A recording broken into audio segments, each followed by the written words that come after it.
Call this regular meeting of the St. Louis Sunday 350 Board of Education to order. Welcome to all the visitors who will be a part of the group this evening. Additions or changes to the Don't have any additions or changes. entertain a motion to approve the Been moved second to approve the agenda. All in favor, right hand, opposed, same sign. 6-0. Okay. Consent agenda items, there are minutes, financial statements, and warrants. Or emailed to you or mailed. There's also a copy on your computer desktop.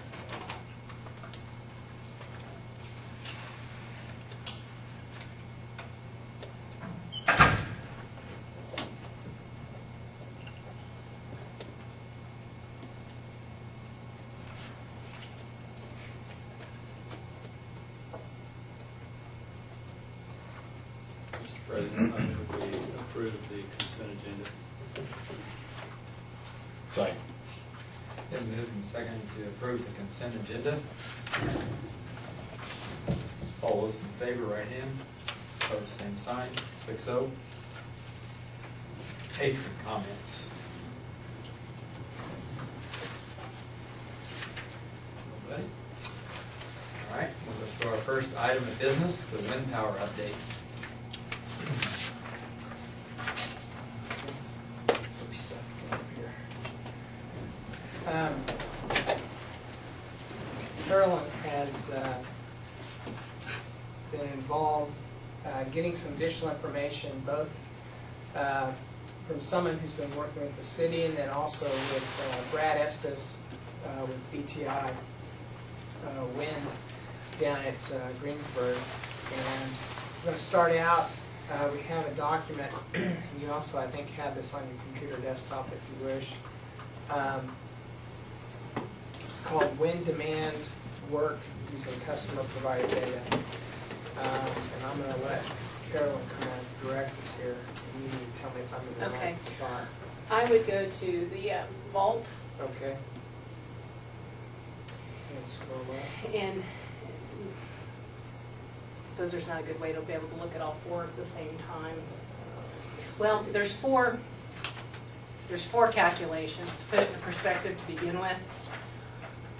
We'll look at them in detail, but the top two are looking at what the current rate structure is, and the bottom two are looking at the rate structure that the city's proposing. So this is the current structure, and we pay an energy charge of 10.5 cents. That's where this number comes from per kilowatt, and an energy, I forget what ECA stands for, but it's basically an energy surcharge. So our final number of what we are, rate per kilowatt is 13.4 cents, and this is what we pay $30,000 on that meter. If we put in a wind turbine under the current rate structure is what he's going through here. And of course this is pretty nice because we get the full retail benefit, some of which is what the city is charging, not for the energy that they are purchasing, but it's to maintain transmission lines within the city and so forth. So I feel like if they gave us the full 13.5 or 13.4 cents, that they would be subsidizing the school. And the intent that they have an energy consultant that they use to negotiate their power purchase agreements and so forth. So he has gone through and tried to develop a rate structure that allows us to have the full benefit of offsetting the purchased price that they pay, but allows them to maintain some revenue for the transmission costs that they incur. So the intent was to keep this hold the city kind of harmless kind of thing. So he's just establishing that under the current scenario, this is what we're paying with $30,000. With a wind turbine, we'd be paying $7,000 and having a $23,000 savings, but they're subsidizing us in that scenario by, I think, about $5,000. That 76%, is that the savings Right, over what we're paying now? right. So what they're proposing is that they establish a demand charge, and that would be what they would essentially be recouping for their transmission costs. And we would get the full benefit of offsetting whatever wholesale costs that they incur. So under the current, let's see, the current billing scenario, if we didn't have a wind turbine and had that demand charge scenario, he's establishing here that he's trying to make it very comparable. Like in this scenario, with no wind turbine and a demand charge, we'd be paying $29,000 compared to the $30,000 that we pay now. So he's establishing with that he's trying to keep it very, very, I don't know, a similar charge. You get the demand charge by looking at what it's either the highest, as I hope this is the best way to draw the analogy. Think of your speedometer. It tells you how many miles per hour you're going at a given point in time, but it's not telling you how far you go. You would look, and if you're going 100 miles an hour, that's your peak usage for either a 15 or a half an hour, 15-minute or half-hour period of time. You take that snapshot and multiply it times $12.50, and that's how you get the demand charge. So there is an advantage in trying to keep your energy usage level. And you see in September and October, those are the months that the air conditioning it's causing that to be a higher peak. But so you pay, let's see, that customer, let's see, the demand charge is the usage times $12.50, and that's where we get the energy. I got this right? No, the demand charge. The demand charge, he figured it in cents per kilowatt just for illustrative purposes. When we go over to the scenario, if we had a wind turbine, your usage kilowatt goes way down. And in fact, in some months we have no charge at all. We would only have, for the usage, but we would have a demand charge. And let's see, it's about half. We save about half. This is what we would pay as opposed to the $30,000 for energy. And this is in year one. That's the other thing, is this assumes that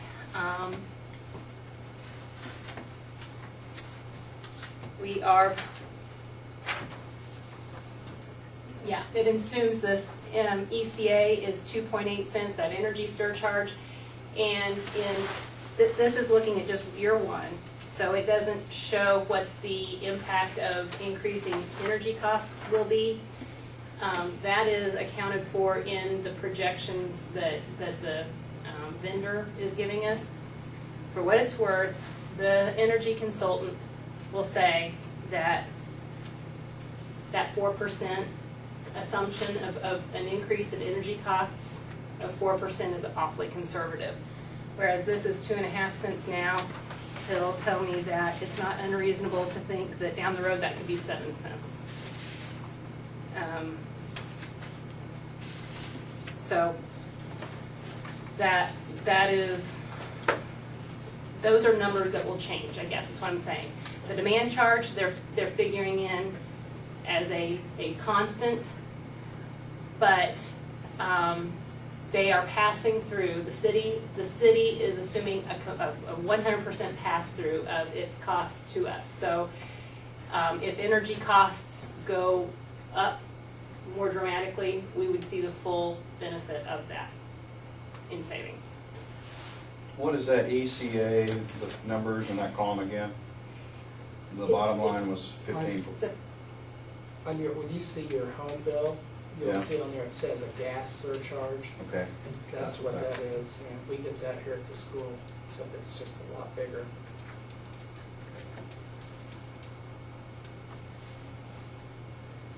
And that's something that I think that the city just passes on to us from the generation. It kind of floats depending on what the price of natural gas is. So would we be subject to that then? Is that what you're saying? If we switch to wind turbine? We will always be subject to that, but we are getting, if we are generating our own electricity, we aren't going to incur as much of that, because we will only pay that for the actual energy that we buy.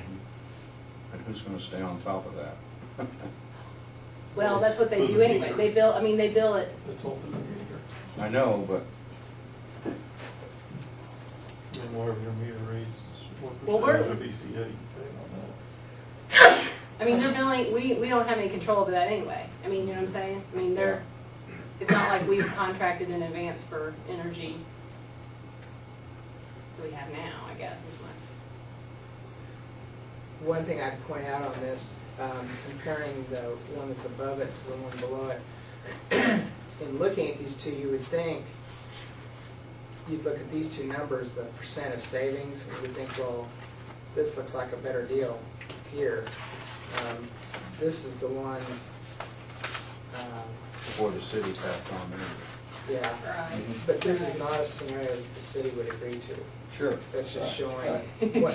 Yeah, I it'd mean, be that's great the if it first one did. you look at, you're like, wow, this is a no-brainer, and it would be more advantageous for the school, but this is trying to, I don't know, come up with a scenario where we're not essentially, asking the, yeah. I mean, he was aiming for something that was around 8.5 cents as something that would keep the city whole and still find a scenario that was advantageous enough for the school for it to make sense. It might be feasible, it makes sense to pursue the option. So, it doesn't show in this, but I'll say that probably here's the two, I don't know, risks or whatever that we would have whereas, I guess looking at this, if energy prices go up more than 4%, this will get even more advantageous to us. Where the other side of it is if the wind blows less than what the projections are, it'll be less advantageous. So, you have to start with assumptions somewhere, but those are the two that could vary. What was the cost of this project? Are you ready to go to that point? Or Unless there's anything else. We can come back to this if you have a question about this.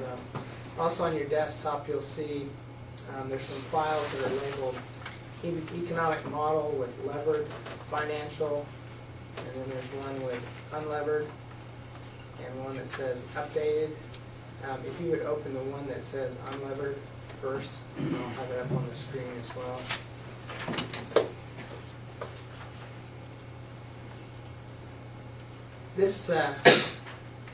This part is produced by Brad Estes from BTI. He took the numbers that, and the gentleman's name is Craig.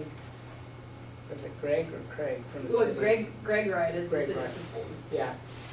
He took those numbers that we just got done looking at, Brad Estes did, and then he plugged them into how that would work for his side of it. So this shows you, it's kind of background information, but it shows you stuff about the turbine that they would install, hub height, average wind speeds, things like that.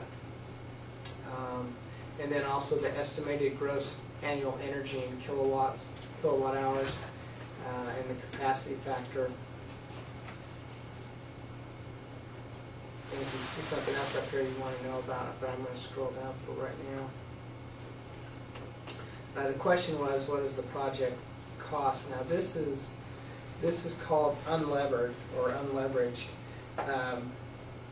This would be if we simply wrote a check for the full amount. Now you'll notice over here it says project cost of $365,000. There are tax incentives, 30% federal tax incentives for the remainder of this year that entities that are able to take those would gain. Schools are not, but if we were to go through BTI, it'd basically be like buying it from them after they had purchased it, or through some agent that they have. It's something their lawyers would draw up and work out, kind of as a partner in the project. That would allow the tax incentives to be received. So that drops the project cost down to $255,500. You can see over here on the left-hand side, that's called the ITC. That's the grant, or the 30%, $109,500.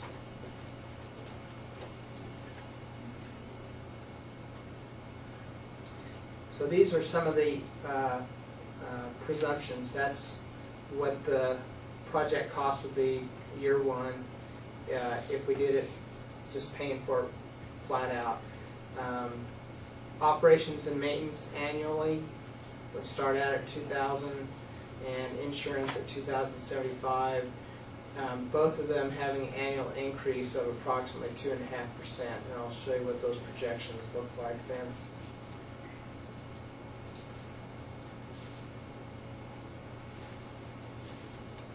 This is kind of the big picture summary here, and you'll see it individually by year, but to summarize it, they projected it out for 30 years, which is kind of the projected life for this equipment. It gives you the first year savings, the 30-year accumulated energy savings, and the cumulative net savings. So this is simply what you would save in energy costs. That's the total amount with the cost that you have for the equipment, the installation, and everything else. And the carbon offsets. At this time, I don't know if we can get anything with those, but I think we put those in there just because in some places you can get tax credits for that. I don't know if that factors in or not. But, and I need to look up, I can't remember what IRR is. Internal rate of return. Thank you. Internal rate of return. He said that anything in the range of 8.5 to 8.7 would be described as probably not economically feasible. But this one is 9.49%, so that makes it economically feasible. And this is if you do it straight out with just paying for the thing outright. And you'll see how that changes when we look at the next scenario. But so these are, there's a lot of numbers here, but this just shows the first year, year zero, then year one, shows the energy production, the cost of energy being offset, and you'll notice every year it goes up 2.5% roughly, which is why that number gets bigger. The annual energy savings, and then as you can see down here, under this scenario, there is no loan because it would be paid for in total. So you would have insurance, and you have no operations or maintenance costs the first 5 years. So this is year one, year two, year three. Who insures them? They have insurance that you can get through them, or you could go through your own insurance, and we may possibly be able to get a better rate going through ours. They recommend you insure it for the value I actually don't know. of first year cost? It's a good question to ask how the policies. I did ask the question of what does the insurance cover, because you do have Wind damage? it does wind damage, lightning strike, things like that. You can't get an additional rider if you're concerned about prolonged outages. Like if you're counting on the savings that you're going to get, so that you're not budgeting for it. It's kind of like, if it goes longer than 30 days or something like that, then they would pay you as long as it's down.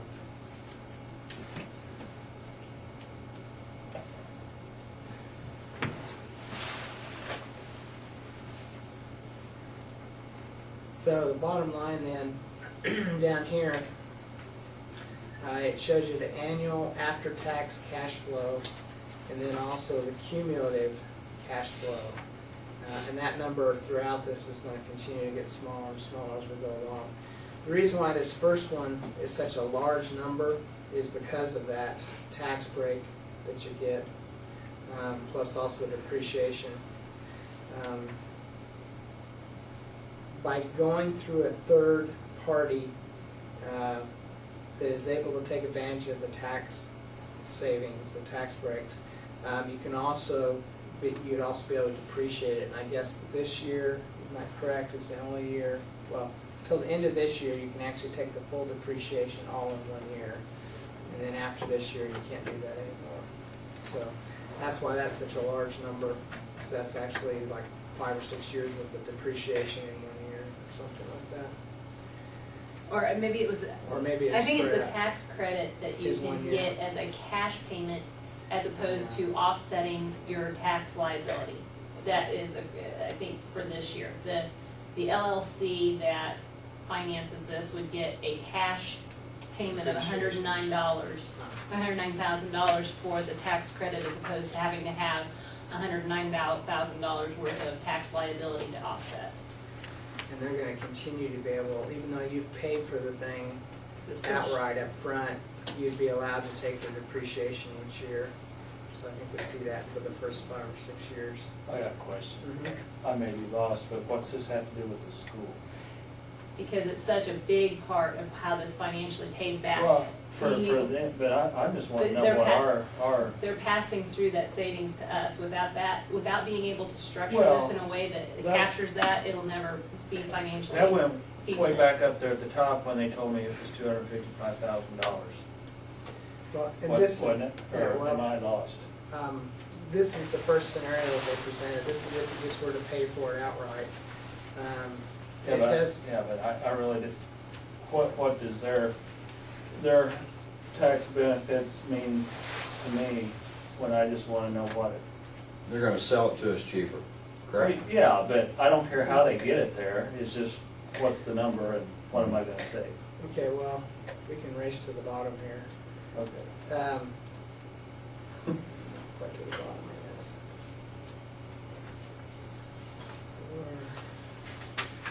Okay, so at the end of 30 years, subtracting out the cost of purchasing equipment plus subtracting out the cost of insurance and operations and maintenance, and presuming that you don't have any equipment failure that you have to replace, you would have a savings of $554,000. After how many years? 30. 30. Yeah. It breaks even, pays for itself, I believe, after 9 years, year wasn't it? 9, yeah. If you pay cash for it. Yeah. And it actually, if no one has any more questions on this one, I'll show you the leveraged version.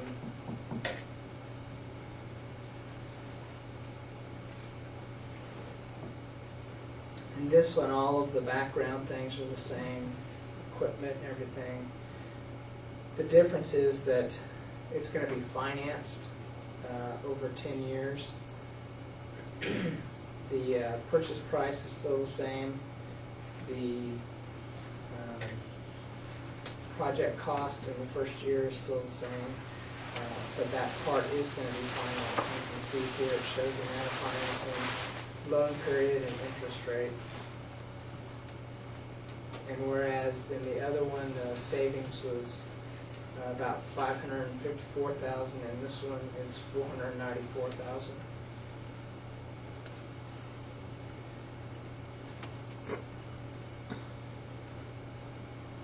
So these numbers look a little bit different here because now you have loan principal payments and interest payments. But the way it's structured, it still pays for itself. I believe it's at the end of, 9 years. I was thinking it was It is. 9, but That's what it said up in that top box.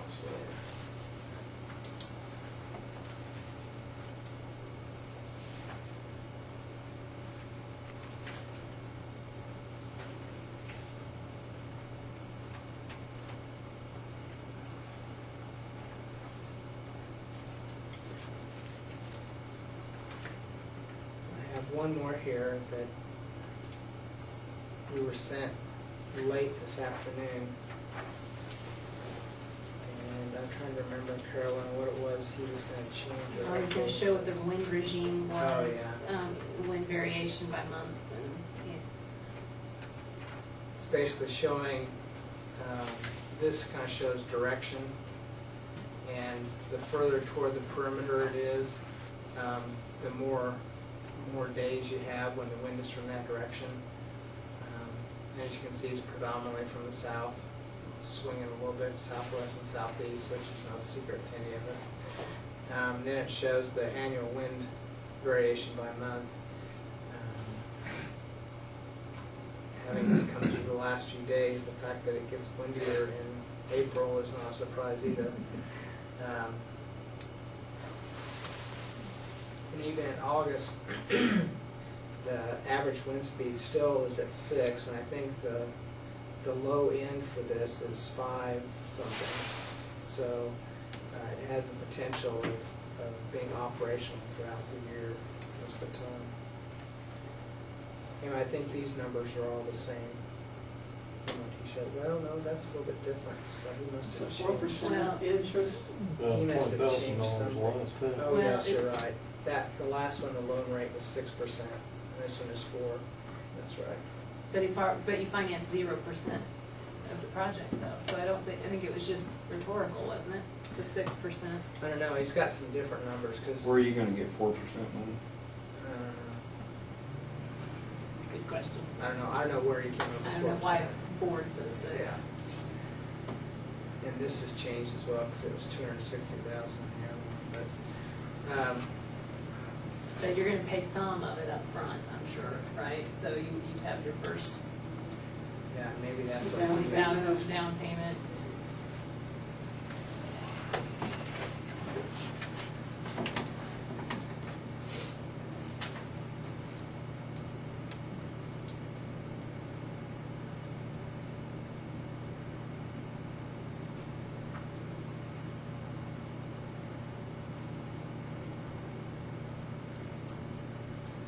So there's legislation that has been proposed in this year's state legislative session that would allow schools to enter into contracts longer than a 10-year period.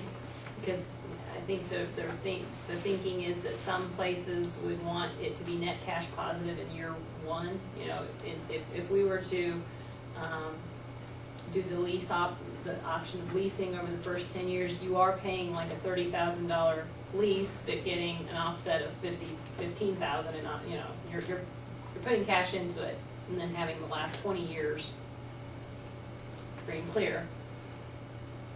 I think the thinking is that some schools are going to want it to be net cash positive all along, and so they're looking to be able to finance it over a 15 or 20-year period of time. If you're comfortable in paying for it over a shorter period of time, you have less interest costs, and it ultimately It's yours. is paid. I mean, it's ultimately a more financially advantageous, I think, or way. But you will put in cash within the first 10 years out of capital outlay, right? We are. That Are would be we? where it would come from, yes. The question that I asked him was something that was brought up the first time I met with him several months ago, was the idea of, so what happens if the equipment fails, or we have to replace some part? Because I was curious whether that was covered somehow under insurance, or whether it was covered under operations and maintenance, and he said no, you would have to cover those costs on your And depending on who you ask, like he said, you could possibly have to replace, for example, 2 gearboxes during the life of it. He apparently made that statement to the manufacturer, and they were incensed and basically told him that the thing was built to run for the full 30 years, and that you might have a failure once in that time. So you'd have to factor in. What's that cost? It's about 40,000, he said, for a new one Installed? installed. And it might be less, maybe you can get it remanufactured, so, but that would be a cost you want to factor into as well. I mean, it could be, you could get that put into the insurance rider as well. Have you checked on any insurance that would be local that would handle something like this? Just had these numbers, for a few days, Mhm. and so I can get them to our insurance agent, and they can ask what they would run. Because this is standalone insurance policy, it might be that because if it were under the umbrella with the rest of our stuff, maybe we get a break on it, I don't know, but we'll find out.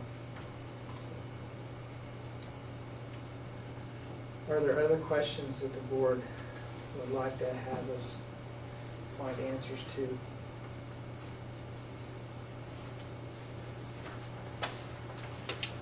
Or give us direction on? I think it merits checking in more into it and finding out, getting more information. Just wondering where you gonna put it. Well, yeah. We did not get into that discussion today when we were talking with the representative on the phone, but I do know that that's where he was proposing that it would go. That's where you check the wind Right, well, velocity from? no, there's no meteorological tower that has anything here. What they're using is Just a data from. generics, right? Yeah. The practice football field is actually where the city, I think, prefers it. I thought that in city limits might have some resistance, but one of the other alternatives that we talked about was putting it by the power station south of town, but it would have to have some type of transformer to be able to operate there, adding cost to it, and it would add a complication to it. So, It doesn't have to have a transformer out here. Are they maybe researching? I hope I'm using the right word. Researching transformer. 1, 2, or 3 for their own use, the city? They are locked in right now for, I forget now how many years, with their base of a megawatt, and actually that's part of kind of how they're playing along with this. They buy at a minimum 1 megawatt of usage, and actually the city's usage dips below that part of the time. 20% of the hours, not necessarily 20% of the usage, but 20% of the hours, it dips below that, and they have to buy the electricity anyway.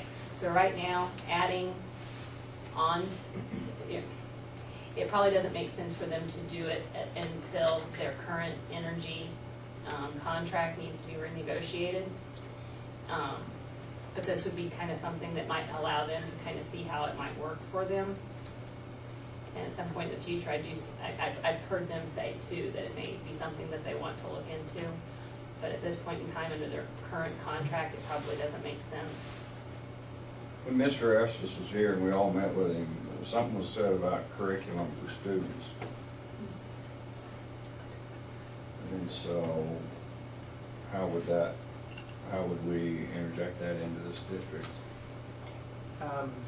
Educational. Yeah, I think whatever is happening on the BTI side probably is still in development. I don't know if they have that yet, but it would involve training someone on our side, like Joel Miller or someone like that, to deliver that to our kids. And I'm not sure, I think it would be, I don't know if we could build an entire semester class or program out of it, I don't know. I mean, I'm sure that we could you could do some good stuff with kids, but whether you could have an entire class for it, I don't know at this point. Well, math program could be built off of it too, as far as that goes. Or a business like the carbon offsets are not figured into, because you can sell those on the open market. It's not figured into the payback on this. It's not huge. But I think they estimate that the annual value of those for a turbine of this size is like $500 to $1,000. It might be the type of scope that would be very Over a conducive 30-year to period or no, a year? each year. So, you know, a group of students might take that on as a business project to merchandise the school's carbon credits. That kind of.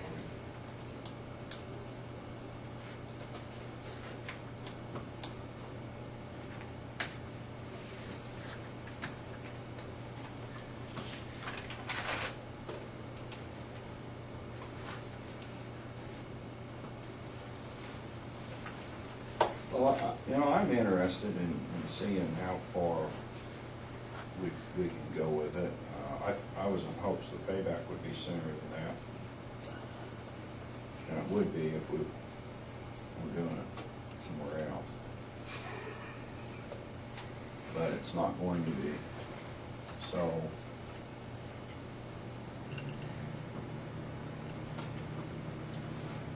Questions that I have down here a question about insurance cost going through our current agent. There was another question that somebody asked.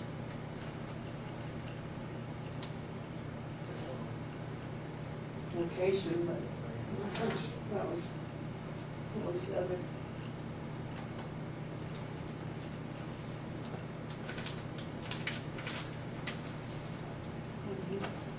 is that, backing up to the very first 4 boxes we had, is that a negotiable item with the city? The first 4 boxes. Yeah, the very first thing we talked about, Well, where they're we gave talking about scenarios of Prices, what we're paying now, what we'll be paying with wind generation. Would that be a negotiable? I don't know. I mean, they have not Percentage? taken they've not taken a voting action to approve this because they want to see if the school truly wants to do it before they lock in place a rate structure that's there, whether, you know, for whatever other future thing. I've talked with the mayor and their consultant, and both represented that they feel like the city was very comfortable with this. If the school wanted to go forward with it, they would agree to what they're writing down here. Yeah, if we want Which to was a- negotiate that, Which is a no loss to them situation. right. And even Greg will say, if they're gonna subsidize it, he wants them to do it with their eyes open kind of thing. I mean, he's not necessarily even recommending that they don't subsidize it, but if they're going to choose to do it, that they know what they're doing. So, you know, there could be little things like you could ask for something like, I don't know if this is even worth trying to negotiate, but like in the months where we produced more than we used, you could do a carryover to the next month if you ask for it perhaps, but I know that they're gonna say, but we buy electricity that we don't need to buy and we're not charging you for that, you know, the idea that they're locked into a megawatt minimum. So I think they're gonna consider that a wash. We can always ask, don't know. Why didn't they buy it back from us if we're producing more than we used? Well, this is sized, no, they don't buy it back. That's what these months are. We're producing more than we used, but we don't get credit for it. We just don't, we don't get charged. Here's our energy charge, it's 0. We still had to pay the demand charge.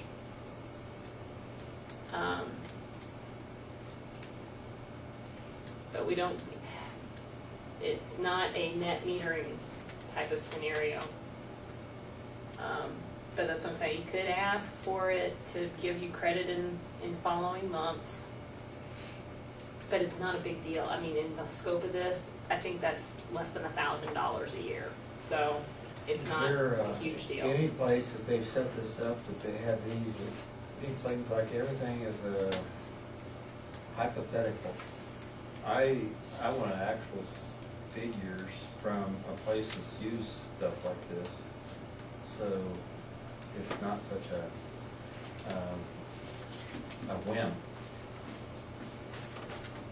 School, other businesses that have purchased these and making this happen. Screensburg under this, or they get through their grants, and I don't know, I'd have to ask them. that would probably be hard because everything's so Maybe apples to green. oranges. Well, there. they, Be- I mean, they could tell us how much it's generating, but as far as their cost is, I don't know. I mean, I can ask and find out how it's structured, because I don't know what their arrangement is with the city, whether the city's buying it back, how they do their power. Um, Because there, I don't even know if the city even has any involvement. It may all be direct with. There's more than one down there too. I think the hospital has. You know, the hospital, has one. motel, There's like BTI has four. their own. Does Montezuma have anything, or is that just a wind farm and it doesn't really even connect to the city or any of that? It's It doesn't, Okay, and so they're much larger I mean, scale. it helps them from an assessed valuation standpoint, but I don't think they get anything out of it other than that, so. I wonder about Pratt Community College, they use one. Different equipment. Different equipment, yeah. I want to know more about curriculum opportunities for students. I also have down here to get information from Quinter. Quinter's been operating one, it's not through BTI, but I can find out what their experience has been with their equipment in terms of savings and costs and stuff like that. It would at least give us a snapshot for them. Well, that'd be about the same size school. BTI have this, do they have a list of where they put these up? I don't know, nationally, I'm trying to remember how many said they've installed. 60, At a I school? think it was. Not necessarily, I just like to know what. That'd be a good model to look at if there was such a I'll model. have to ask. You could go out in other states and look at them, it's just, you know, what experience they have with them, you know, they've been used 3, 4, 5 years, you could say, you know, they've had nightmares with them, maybe that's. Yeah, because I know he brought up the one that's, Moscow is like a Yeah. nightmare. yeah, But it's different equipment, it's a company that's out of business, that stuff.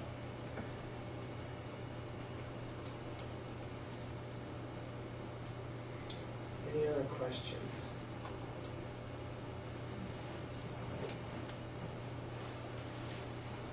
Do you have any desire to talk with Mr. Estes again, or have him present again?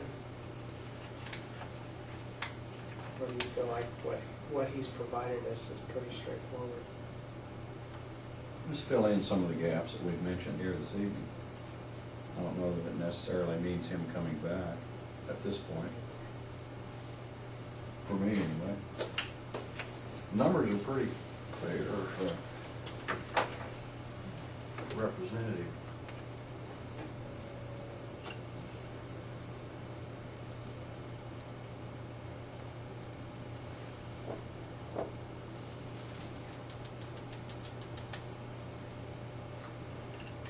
If we could negotiate with the city to make the payoff sooner, it would, from a business standpoint, would be better.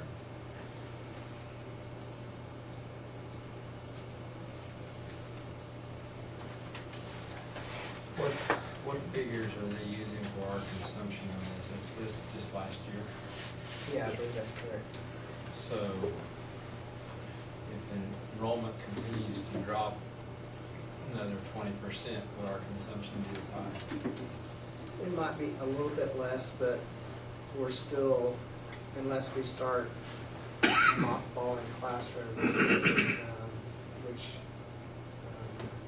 I guess if we, in a couple of years, if we got small enough, we might be able to say we're going to mothball these 4 classrooms and we wouldn't have them powered or anything like that.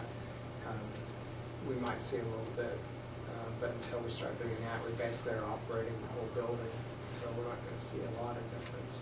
When you say whole building, does that include this facility here? We actually have 4 electric meters here, isn't it 4? So we're picking the 1 meter, this actually isn't 76% of the whole school's usage, it's off of 1 meter. So, there are other, this is the biggest meter we have that we picked, but This meter supports the vast majority of the building. The others are a lot smaller.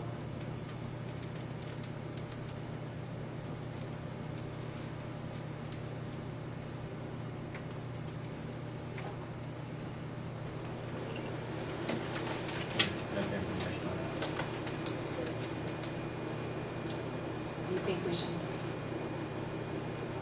how would you think a good way to approach the city is?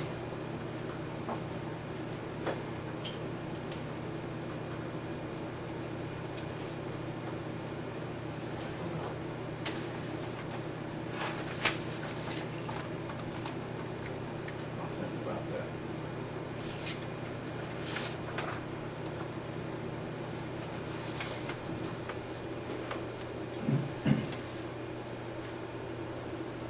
Any further discussion?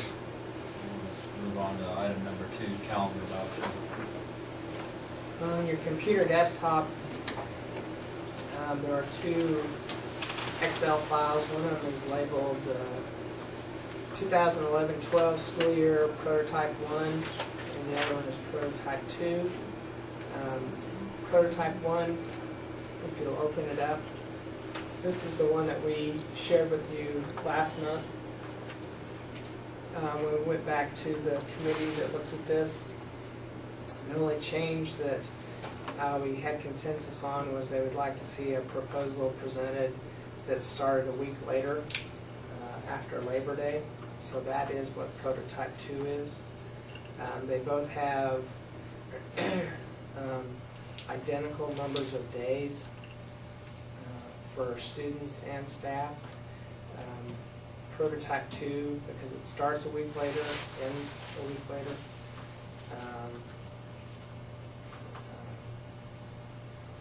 A couple of what I would consider to be significant differences that get created by starting the week later is we try to balance the quarters in each semester, and so it makes both those first and second quarter pretty short. First quarter, we used to refer to them as 9 weeks, and actually I have them on here that way. But in this scenario, that first quarter is only about 6.5 weeks, so it gets pretty short. We've already shortened them over the last couple of years. So the other issue is you have kids that are already involved in sports and things like that, and under that second scenario, you'd actually have many of your first sporting events happen before even school started. I think it's late enough, so. Yeah. My 1 and 2 both start first day of school on the 29th and end on the 28th. And on the 17th. Let's see here. Oh, You may have to okay. close out of 1 to get back into 2. I was just looking at the square, I didn't want to continue.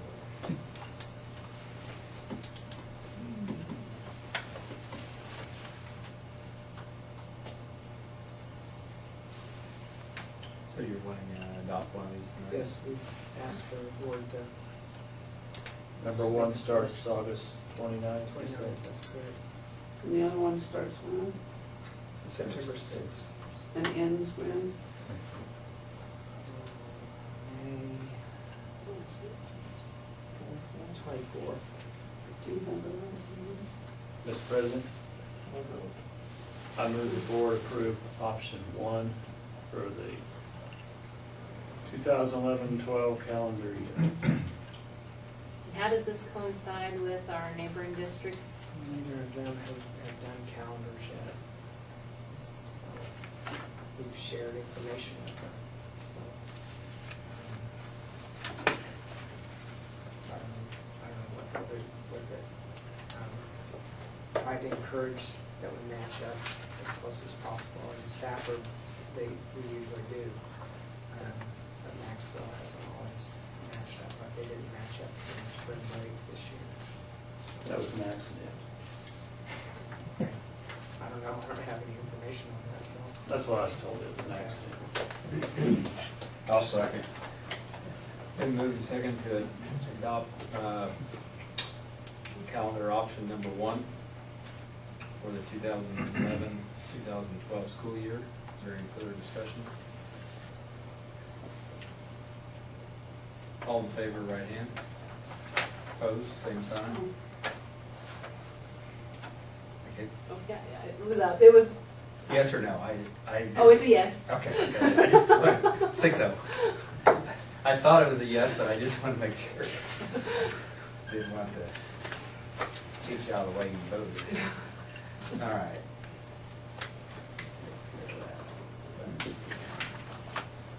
We're ready for legislative update. I'm going to sneak a little bit of item 7 in there, because on item 7 it says state and local finances. We're going to talk a little bit about state when we look at this item. On your computer desktop, there's a PDF file that says 2012 budget forecast. If you open that up, you'll see this is from the Honorable Dale Dennis, Deputy Commissioner of Education. One more open. Which one is it? Budget. Here's one open. Mine didn't open. Okay. There's an error. We'll put it on the screen then.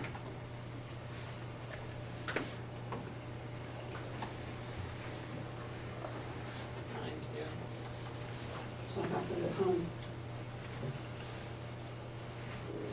It may be using a newer version of Adobe Reader.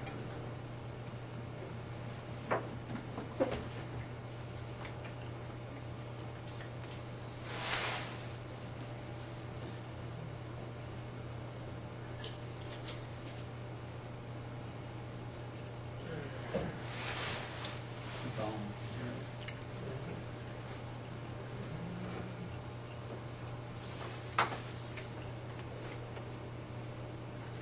Could we appropriate some money for a new projector? Well, this one actually is okay. It's just it takes a little while to power cycle when you've had it on. So I'll go ahead and start talking about it while we hopefully have it coming on, and then we'll go from there. There are 3 different proposals that have been presented over the course of the last month and a half. From early in January, we've had a proposal from the governor which looked at providing funding for schools based upon a base budget per pupil of $3,937. And then that has subsequently been reduced by $75 as a result of needing to balance the budget before the end of the year. So, let's see if we're there yet.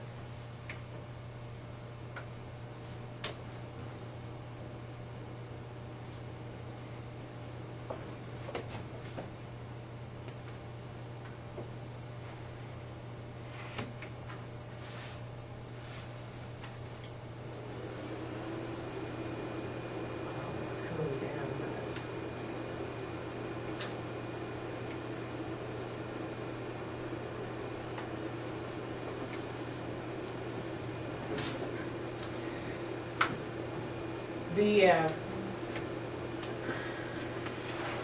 So for 2011, 2012, the governor has proposed $157 off of that after this end of this year. So that would give us a base budget per pupil of $3,780. The Senate has approved one that is $3,786, or would give schools $6 more. And then the House has presented one which would be $3,762, or about $18 less than the governor's proposal, or $24 less than the Senate's proposal. Because the House and Senate have passed different versions, it's now going to conference committee, and they'll have to work out the differences. So they've been at this point one other time this legislative session and ended in a stalemate, so they both went back and tried again. Ultimately, if they can't work this out, again, the governor could use allotments. But it would be very unusual for them to not reach some sort of an agreement on, because we're talking about next year's budget, not the current one. So,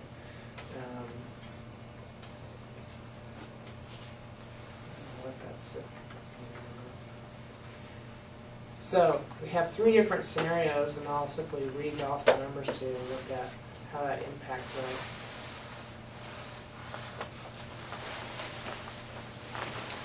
Remembering that the first proposal from the governor was $3,780.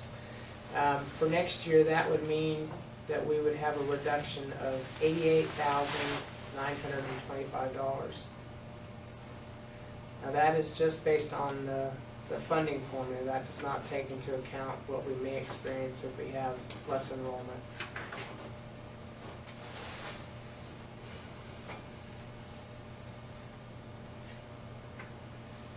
The Senate proposal, which was $3,786, would result in us having a reduction of $85,526. About $3,400 less than the governor's proposal, or less of a cut. And then the House version, which is $3,762, would be $99,120.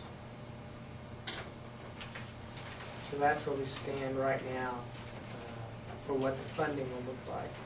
And that's simply on the general fund budget. There still are things that could impact us in terms of local option budget and some of the other things. For example, there's a bill that is still active, and I spoke to Representative Holmes this past week about it. It's a bill that would allow the state to take credit for about 10% of the local option budget and count it as what they spend to support our schools. So we would only be, right now we're allowed, the maximum LOB is 30%, and we're at about 27.5%. What they would do is they would take 10%, count it as theirs, and then our maximum that we could actually work with would be about 18%. So, when I talked to Representative Holmes, I said, "Can you explain this to me?" He said it's just smoke and mirrors.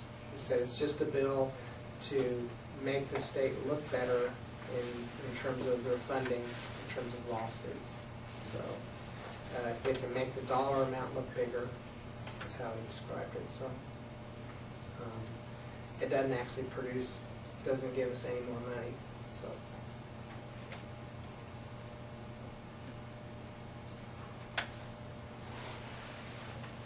That's where we're at for the most part legislatively. As I said, there are a lot of other little bills out there. Shouldn't call them little, they could have significant impacts. For example, the bill that would lessen the distance that you can drive, or the distance between schools that you can go into another district to pick kids up, that bill is still alive. And it drops that mileage from 10 miles to 2.5 miles. Which means a student only has to live more than 2.5 miles from their school. If they live more than 2.5 miles, they could simply ask the surrounding school district to come pick them up if they want to attend in the other district, if that district was willing to do it. So right now you have to live at least 10 miles away to do that.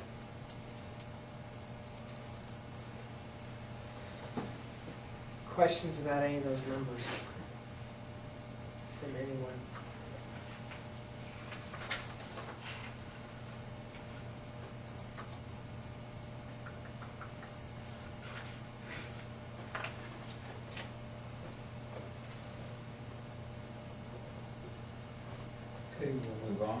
to the next item. There's no comments there. Bleacher fundraising update. Yeah, Bleacher fundraising update. And this is an updated number even from what I put on your computers. We're at $24,300 in terms of what's been raised. 325. I'm sorry? 325. Oh, 325, okay. 24,325.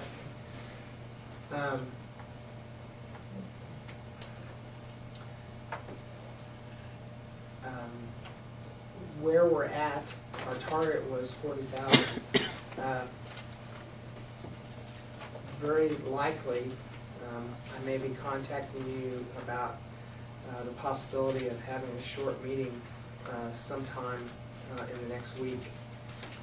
One of the vendors that we've received a bid from, we're still waiting a bid from the other one, but has said that bid that they've submitted to us is good, but only until April 13th.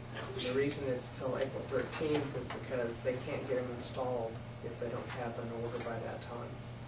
So, which, I mean, that makes sense. They have to have some time to order stuff and build stuff and put it into their schedule to get installed over the summer. So, I've talked to Kurt Fairchild. He still has a few people he's wanting to contact, and even if we had to take action one way or another, if the board were to support going forward with this, he said he would still continue fundraising if they haven't made their target. We had kind of given them a target of 40,000 because that was about a third. If there were possibility that the bid came in less than what we were anticipating, then a third might be a little bit smaller number.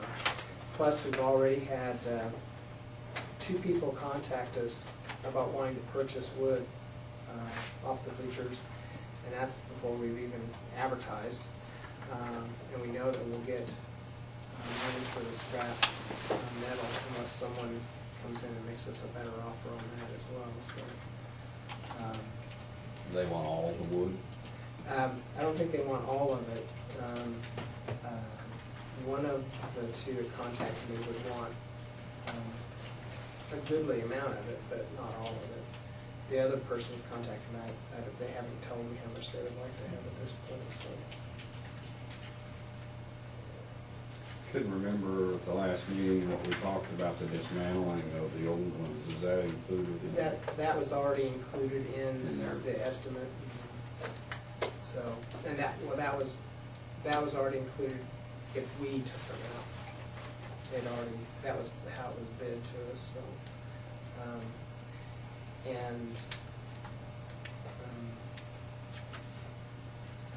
I'm fairly confident that we will be significantly under the estimate that they gave us, just based on how he's been presenting it. So, I think once if we subtract the cost, what we can get out of the wood and the scrap metal and things like that,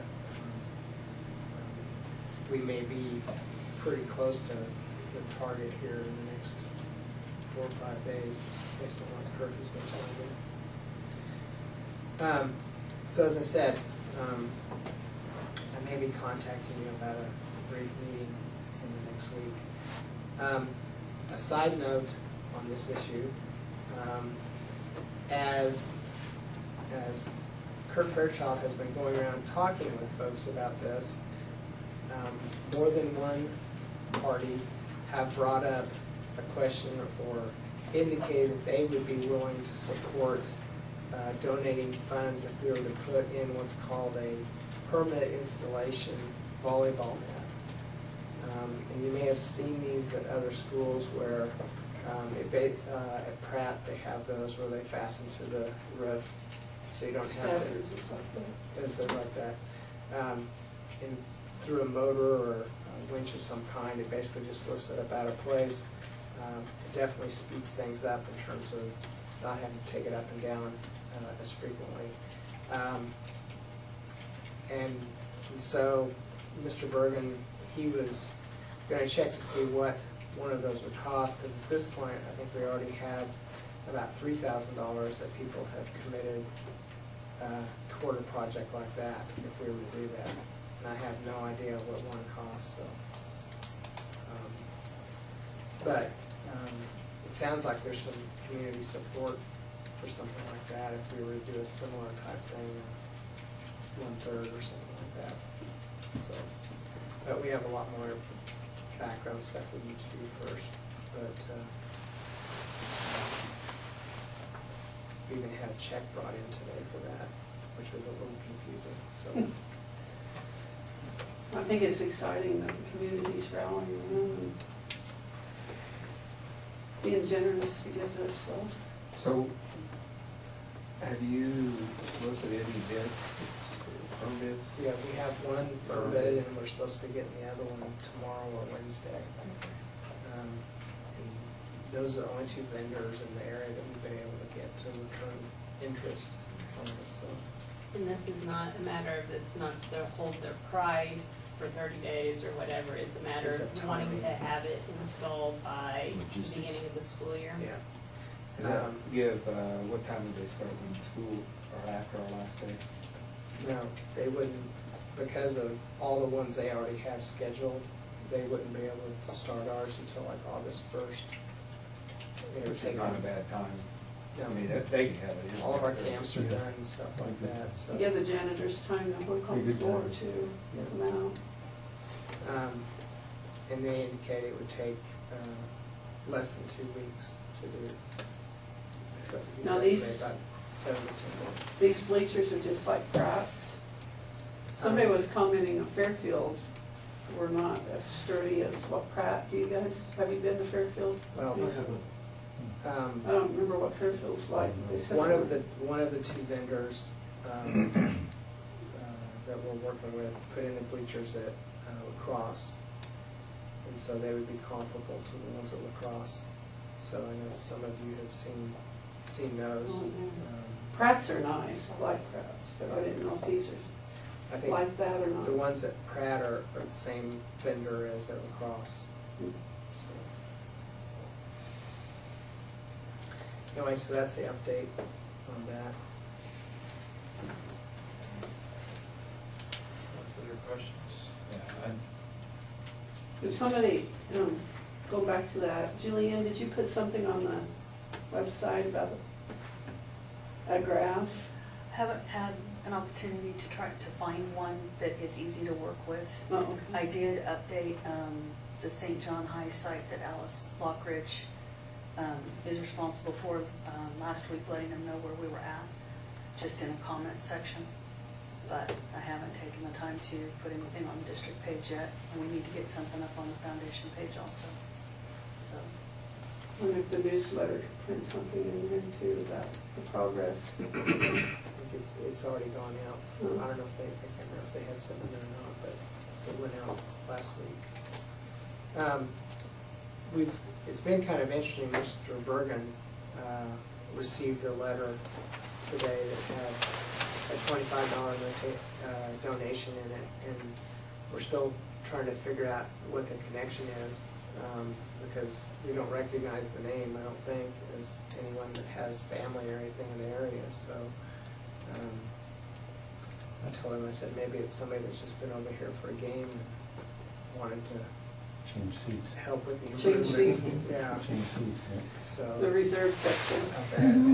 How bad do kids want to make their picture charge $25 to graduation? There you go. Pay for your seat. Now that you don't have somebody graduating, you can do.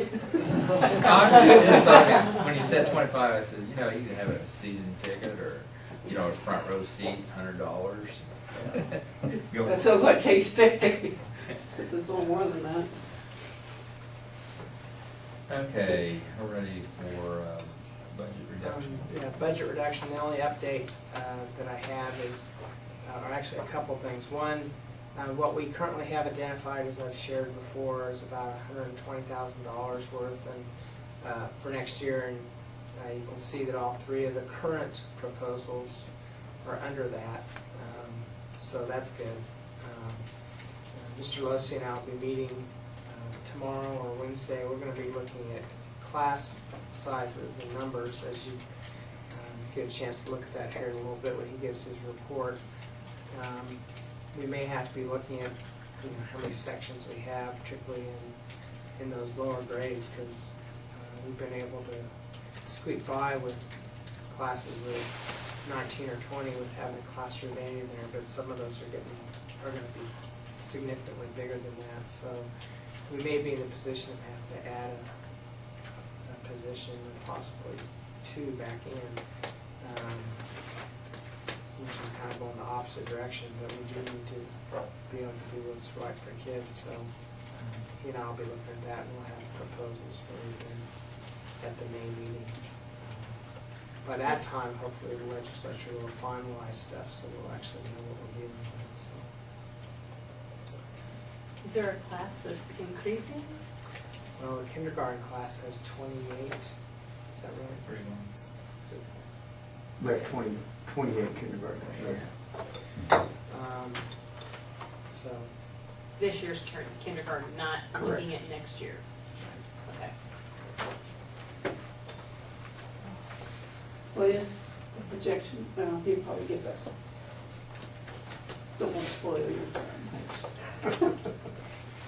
Okay, item 6, Uh, fair funding. yeah, schools for fair funding, I would just ask that we drop that item. I don't have anything new to report. Nothing has happened. The case has been filed, and they're doing all the lawyer stuff behind the scenes, so we're trying to get information on that. I put that item on there thinking we might, but we didn't. So. All right, item 7, financial report. On your computer desktop, you'll see a PDF file, which it's like the other, you may not be able to open. It opens. Okay, good. Balances. Yeah, balances as of the end of March. And at this point, we're on target for this time of year in our areas.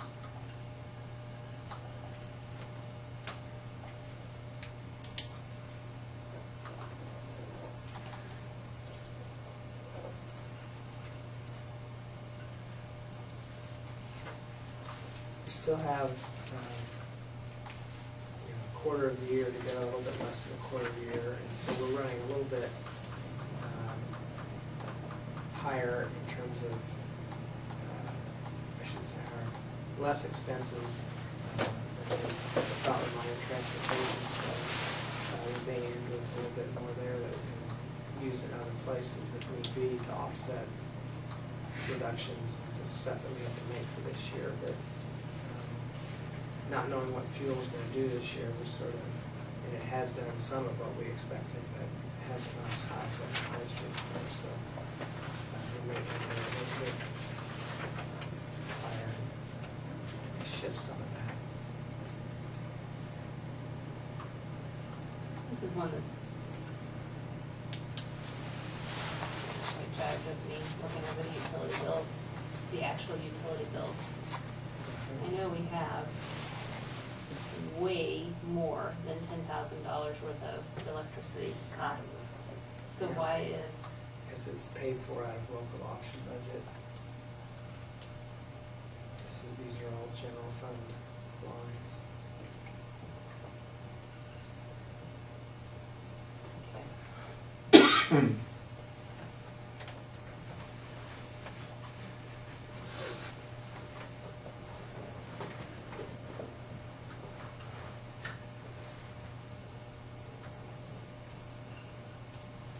That's all. All right, let's start in with board member reports first. Mitch? Bill? Barb? None? Carol, you had yours right at the beginning. I know, You I got feel another like I've one? had something else, but I can't remember what it is, so I guess pass over to you. All right. I went in your place to the wonderful meeting down there at Pratt and messed it up so bad that you had to go back the next week and finish it. That's my report. Thanks for filling in for us. Yes. I did go back for a meeting. We had a special board meeting. And again, we'll have one tomorrow morning on the phone. But the last one we had, we hired Ryan Cunningham as the new director of the co-op, which we spent an hour interviewing and so forth. So he took over as of 8 o'clock the next morning. Was he a current employee? Yeah, he was the assistant director. Oh,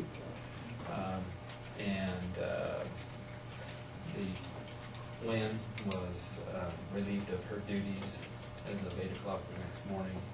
And so Ryan took over completely. And hopefully we can move on and things will start working a little bit better in that situation that we had in there. If you have questions, I'll talk about personnel, I assume in the executive session. So, special meeting tomorrow morning has to do with negotiations. Hopefully we can resolve some of that, so it's a 8 o'clock telephone teleconference. If I get my dates right. So that was all I had. The other thing is, I would just ask all of you, just pay attention to what the legislature is doing with education. There are some drastic things just being done. The state is in a pretty dire financial crisis, even though they won't admit it, with the CAPER's $7 billion. To me, that's just like a bill. They had borrowed from that and made some financial decisions there and been very wise, and so they're needing to fill that void, as well as what they do with K-12. I still think that they're the conservative branch of the legislature would like to just fund, from the state perspective, reading, writing, arithmetic, and local options is everything else. I think if they could get by with that, they would pass that. So I'd really pay attention to what's going on. I don't know, there's just a lot of things happening that are going to make small schools struggle in the next few years.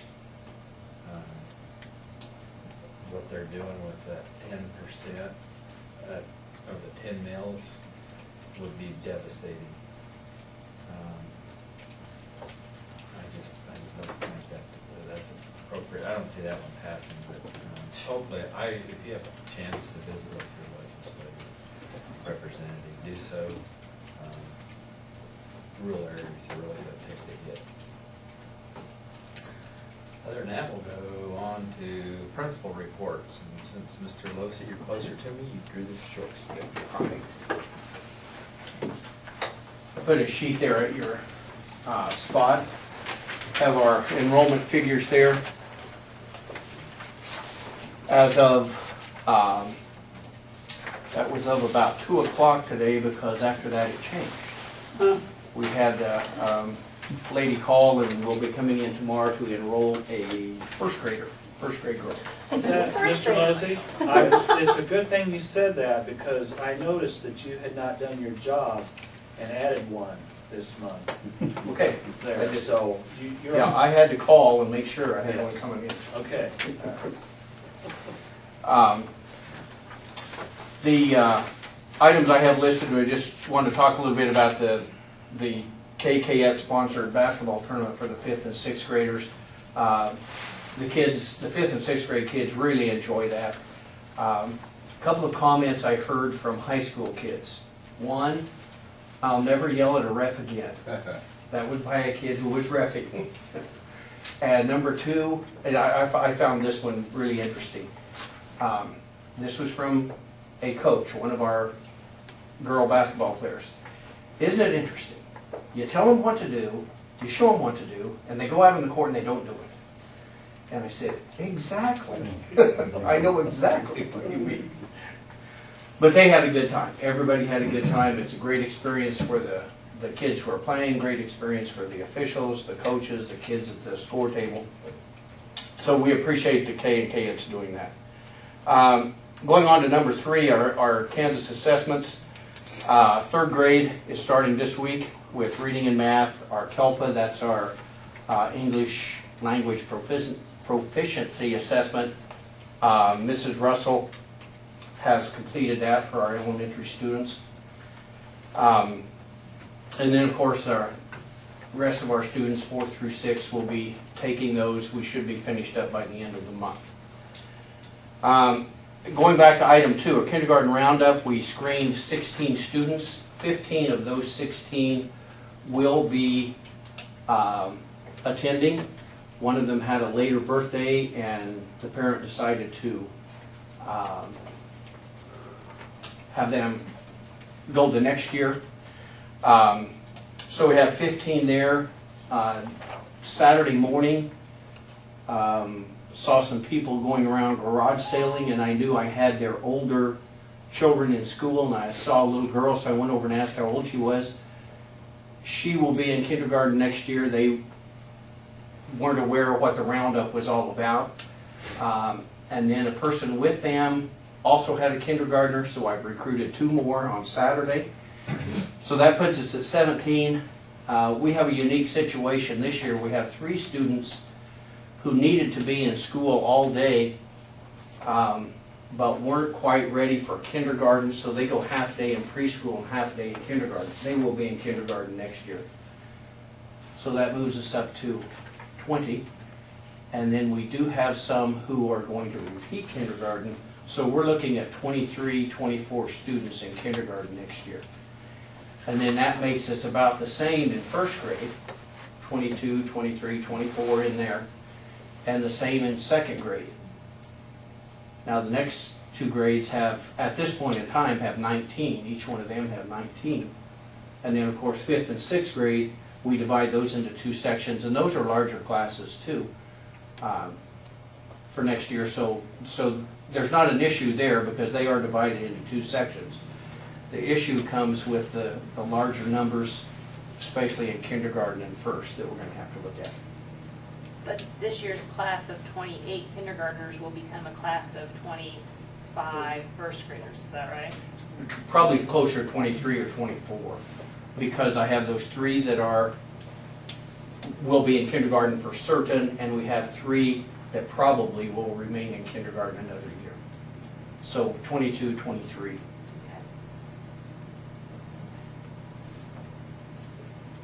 That's all I have. Thank you. Mr. Berger? Yes. I put think about regional solos and small ensembles. I gave you a little sheet, some results about that from this past Saturday. Students you see qualified to go to state solos at the end of the month in Wichita, and the ratings for the kids participated. You can see the enrollment numbers are pretty much what they've been pretty much the whole time, hovering around that number.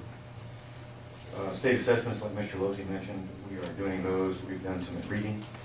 We'll continue with those this month and finish up at the end of the month, and maybe at the beginning of May we'll be done pretty close to that. And Mrs. Will be giving the help in our building.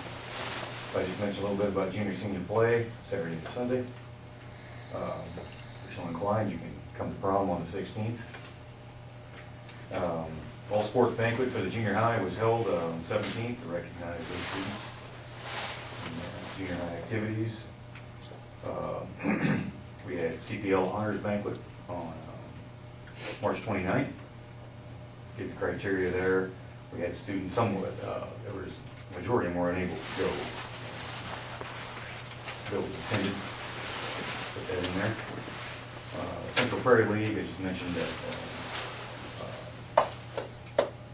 Dayton is going to the Northwest Kansas League, so they're not coming in our league. They finally made that, so we got that done. We'll have a league meeting. We have a league meeting on Wednesday, and I'm glad we voted 5 months ago to get them in. So that's just in the nick of time. So anyway, that's what's going on with Dayton. So we'll have 9. We have 9 schools in our league in high school. Sacred Heart of Ness City is in our league in junior high, so there's 10 there. Track and golf have started. Golf, I'm sure, had a wonderful day today, playing in Wichita, 300-mile-an-hour winds, and should have a student activity account. It's your place to fish. Thank you. Okay.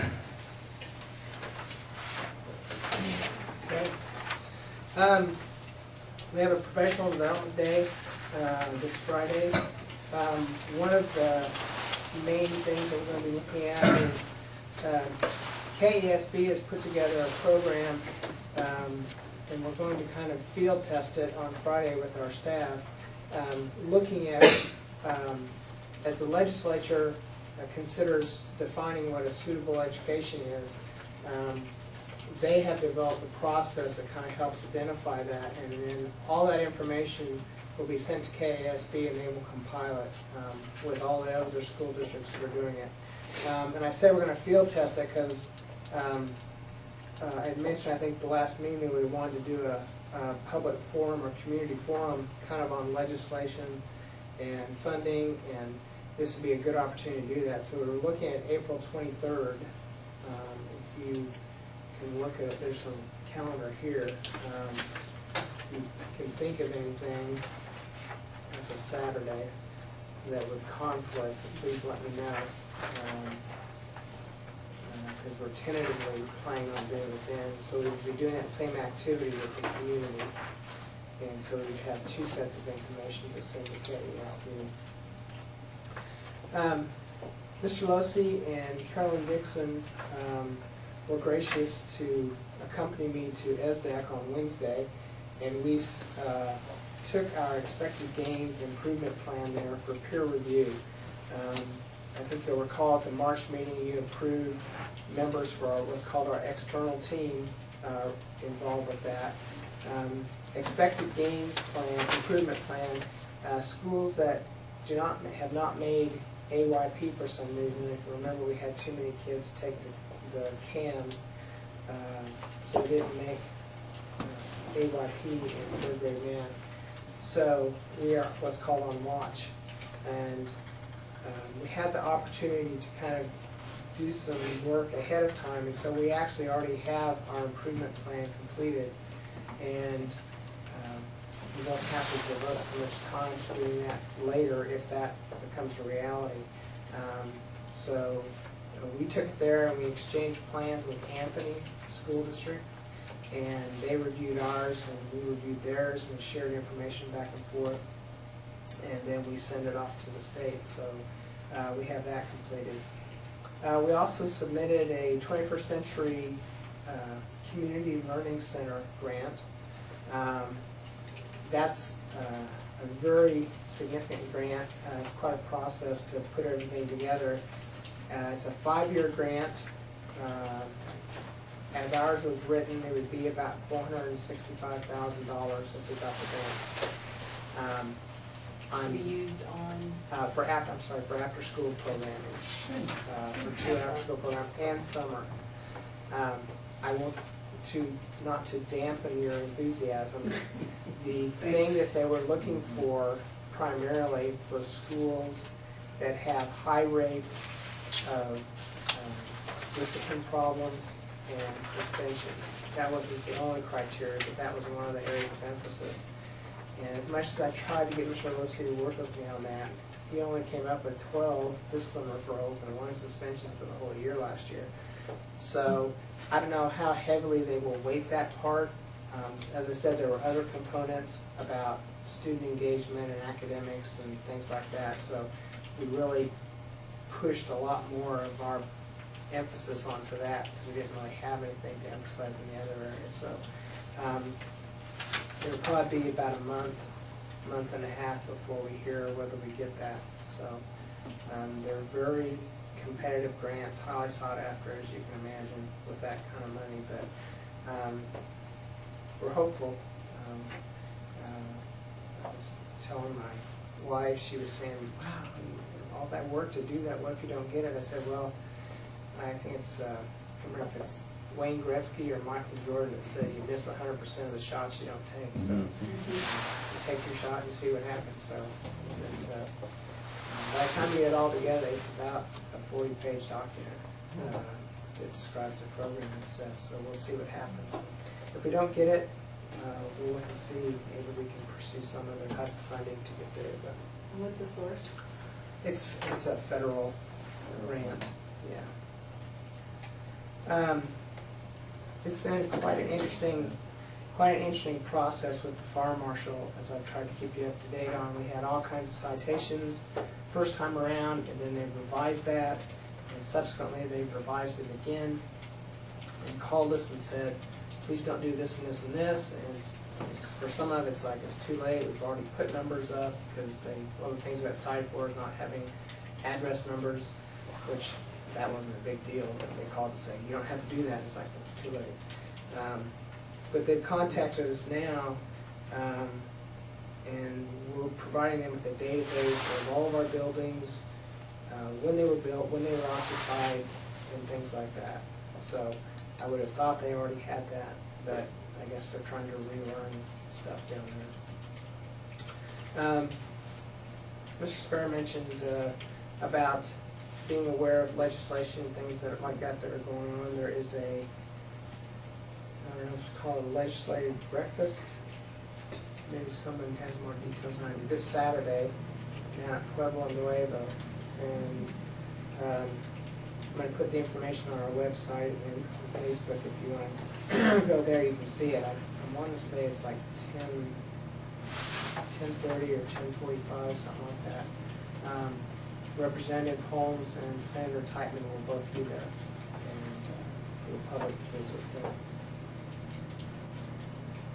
And the last thing I have, came across this, and I haven't talked to Mr. Burden about it because I just came across it today, but I don't know if it's something, maybe it's a crazy idea, but something we need to look at. It's an article from the Associated Press, and it says, public schools woo foreign students to boost ranks. And this is about a school in northern Maine that they actually sent, I'm not looking for a way to go to China, by the way, but they sent their school superintendent to China to recruit students. And they're anticipating that they're going to get about 60 Chinese students to come and attend their school. They will be paying $13,000 in tuition apiece and $11,000 for room and board. So I don't know if this is a public or private school. I'm going to check on that a little bit more. But maybe it's a way to, depending on where you post stuff and put information up, maybe you can get some interest. Maybe you can get a bunch of kids from China that are interested in learning how to grow wheat or corn or do ranching or something like that, and not do internships or something like that with families. So 15 or 20 kids would make a big difference. So anyway, we're going to see. I'll talk to Mr. Bergen. I don't know how far we'll go with something like that, or what direction it might go, but it is something different to think about in terms of how we do that. Well, I mean, making a trip to China to recruit, that'd be, pretty complex to set up, but there are already established foreign exchange programs that, we may not be able to charge them room and board and, the scenario that is, but if we were more, I don't know, engaged in trying to set up even just foreign exchange students through, I don't know, whatever, if he's the 4-H one, but there's also something AFS. We've had several come through. Things like that. I mean, doesn't their enrollment count just as any other local student? It definitely requires community involvement, obviously, because you have to have people with a degree to take these kids. And they do. There's a training component. I know they do have to go through some training in order to be exchange parent like that. So, but it's something for us to kind of get some information out there and get people thinking about it, because there might be a way to recruit some kids in. So we posted. Well, we were looking at that for next school year. It'd be like right now that they'd be having to sign up. Thing. I mean, we're getting assigned an NP student, but those tend to, at least the ones that we've gotten, tend to be after. I mean, they're 19 or 20. They're no longer in school, but we're getting one in August for 3 weeks or whatever. But we already know it now. The ESL, I'm sorry. the ESL program, the teachers have all Not all of them have taken the tested. test. No, about half of them have taken the test. The other half of them took it April 30th. The reports out after they took the test were horrendous. They said it was the hardest thing they'd ever done. Really? They had been told that they would have results posted Friday, but the people at the test site were in error. They're not going to be posted until tomorrow, I think it is. So I walked into a room today of one of those teachers, and they go, "I don't know yet. Don't ask me." So, but I mean, we told them that we knew it was a hard test, and we said, if you don't make it the first time, we said we're going to pick you up and dust you off and send you back in, just because that's what we do with our kids. You expect we do that with our adults too. So The older you get, the harder it is. yeah. The brain is a sponge, and then it becomes what after that? Oh, I want to ask one more I thought you were question. talking back up. Yes. On the cash report on these, what are the adjustments? They've probably been on there before. Maybe I've never just really noticed it.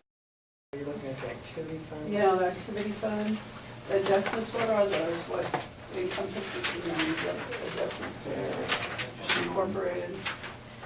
Is that money that's just been somewhere else, or what? What's the deal? How do you explain that? I'm going to say that some of those are like from one fund to another for, Oh, they did bring on those, like sometimes things will get, I didn't say that. Oh, that's Julianne, she does them. Zeros? Those are inactive accounts. Okay, there's a And second page, isn't there? It should be, there's a double-sided sheet. That you got the wrong, yeah, you got It says inactive at the top. yeah, so we've got At the top it says inactive. Thank you. Okay, the adjustments column Gotcha. is where we transfer things between funds, particularly with concessions. For example, all of the pop is bought and paid for through the concessions line, activity 335.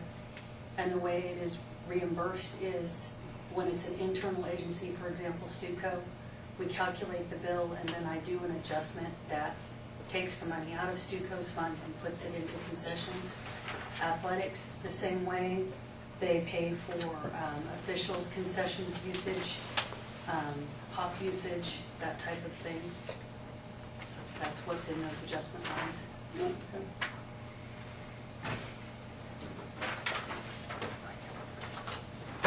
Any other things? So you go to executive session, how much time do you need?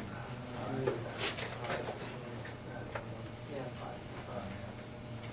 Why don't we look at, I have executive session 15 minutes of board only, and we'll bring him back in for the last 5. That's 20 minutes. Mr. President, I move that this board go into executive session for 20 minutes for personnel issues with just the board for the first 15. Second. And then second, go to executive session for 20 minutes, discussing personnel matters, first 15 minutes of board only. All in favor, aye. Opposed, same sign. Dr. Hill.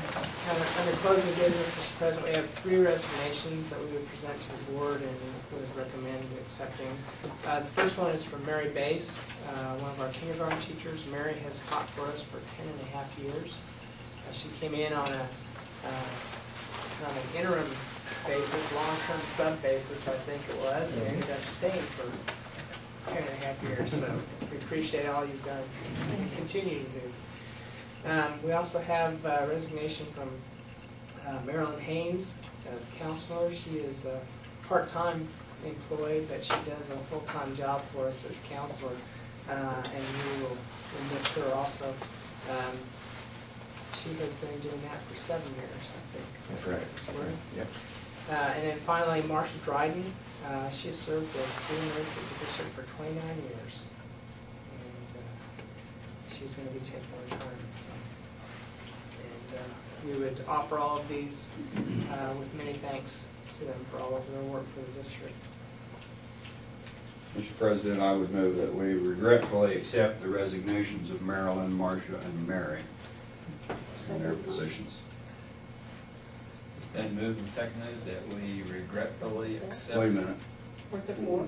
No, Three. Three. Three. I'm sorry. There's 3 this term, maybe a 4th. Would be a fourth one. Okay. Sorry. I'm sorry. Regretfully accept the resignations of these three individuals as employees of the district. Further discussion? Not. All in favor? Right hand. 6-0. Thank you for many, many little ones you've touched. I want to see that a little Hopefully. differently. In a positive way. I know a lot of them had their noses wiped. On a jacket, probably, when they give you a hug. Takes a special person to do that kind of work. Any other action items that we need? I don't believe so. Our next meeting, May 2nd. May 2nd. and we will have the wind power thing on the agenda, with some answers for you.